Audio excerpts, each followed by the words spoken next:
This is a 2014 Lely RP445.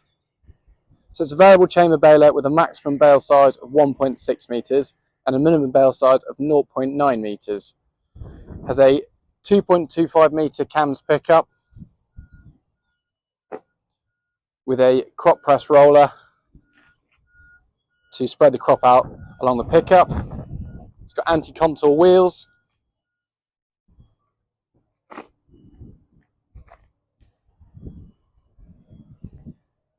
It is on an unbraked axle. And the tyres both sides are Alliance 555 R20s, and these are about 60% tread remaining.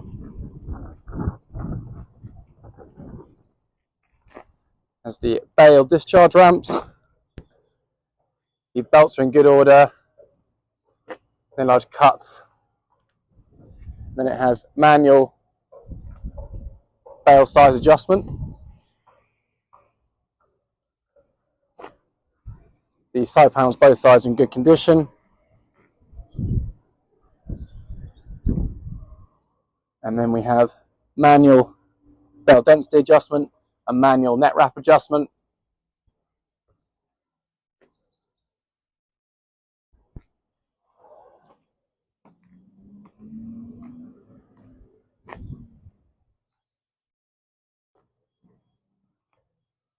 This baler is in stock and available now.